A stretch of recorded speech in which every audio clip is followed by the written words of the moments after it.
SSC পরীক্ষার্থী, তবুও time spend করতে আসছি এখানে। না, এর আগে কখনো আসি নাই, এবার প্রথমবার আসছি। আমার অনেক ভালো লাগতেছে, অনেক মানুষ করি তো এখানে তো ছুটি কম, আর এখানে অনেক সুন্দর জায়গা, অনেক লোক আসছে, আমার অনেক ভালো লাগতেছে। আসছি ঘুরতে আমরা সবাই এখানে, আমার ওয়াইফকে নিয়ে আসছি। অনেক ভালো, কিন্তু একটু মানুষজন একটু বেশি, মানুষ একটু কম থাকলে ভালো লাগতো। অনুভূতি আমার আশা হয়নি যদিও, কিন্তু আমি কল্পনা করেছি যে ওখানে গিয়ে হয়তো এরকম দেখবো যে ঢেউয়ের একটা সমুদ্রের ঢেউ, তো সেটা আমার মনে যেটা ছিল, আমি এসে দেখি যে না, সত্যিই ঠিক। এই যে মানুষকে সমুদ্র টানে, যে এই জন্য টানে যে সমুদ্রের এই সৌন্দর্য, তারপরে ছেলেমেয়েরা এই যে আনন্দ করছে, এই বিষয়গুলি খুব আমাকে টানে। তা আমি এই জন্য এবার এসে নিজ চোখে দেখে গেলাম যেটা খুব সুন্দর। আমি চেষ্টা করব যে ছুটি পেলে আবার এখানে আসার জন্য। আমরা ঢাকা থেকে আসছি, কেরানীগঞ্জ থেকে। মাঝে মাঝে এখানে আসা হয়, খুব ভালো লাগে আসতে। এখানে আসছি আমার এসএসসি পরীক্ষার্থী, তবুও বাবা মার সাথে টাইম স্পেন্ড করতে আসছি এখানে। মানে অনুভূতিটা খুবই ভালো, ফ্যামিলির সাথে যেহেতু আসছি। তো সবাইকে ঈদের শুভেচ্ছা, সবাই ভালো থাকবেন। আমরা প্রতি বছরই আসি, আর ঈদে তো বাচ্চাদের স্কুল কোচিং বন্ধ থাকে, সেই জন্য একটা ট্যুর দেওয়া হয়। তো আসলাম, এবার আমার কাছে মনে হলো যে এবারের সব কিছু স্বস্তিদায়ক। কক্সবাজার আসলে সব থেকে আলাদা, এটা অন্যরকম এক জায়গা আর কি। এই জায়গায় এর আগে কয়েকবার আসছি, মানে অনেক জায়গা আছে, কিন্তু এই জায়গায় আসলে মনটা অনেক ফ্রেশ হয়ে যায়, অনেক ভালো লাগে।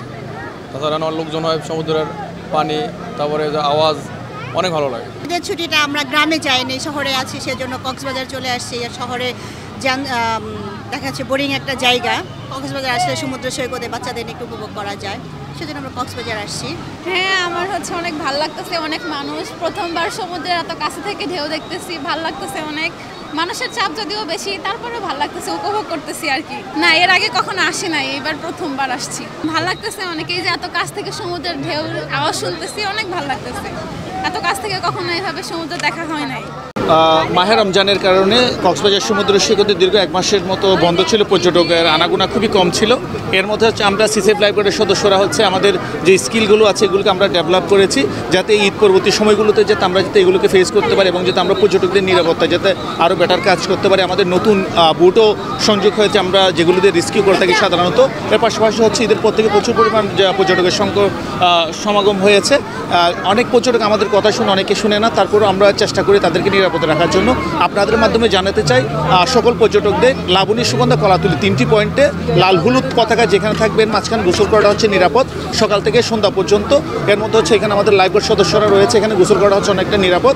এর বিদিত অন্য জায়গায় গোসল করা অনেকটা ঝুঁকিপূর্ণ। তাই আমরা অনুরোধ করবো আপনাদের মাধ্যমে লাইফগার্ড সদস্যরা সবাই যাতে লাল হলুদ পতাকার মাঝখানে লাবণী, সুগন্ধা, কলাতুলি এই 3টি পয়েন্টের মধ্যে যাতে লাইফগার্ড গোসল করলে আমরা তাদেরকে সার্বক্ষণিক সেবা দিতে প্রস্তুত রয়েছি। ঈদের দ্বিতীয় দিনে লক্ষাধিক পর্যটক কক্সবাজারে এসেছে। সৈকতের 3 পয়েন্টে হাজার হাজার মানুষ এখন সমুদ্র স্নানের মুক্ত রয়েছে। আমরা আশা করি আগামী 7-8 দিন পর্যটকের ঢল থাকবে কক্সবাজারে। দীর্ঘ 1 মাস পর্যটক শূন্য ছিল কক্সবাজার। ব্যবসায়ীদের মুখে হাসি ফুটেছে পর্যটক খরা কাটার কারণে।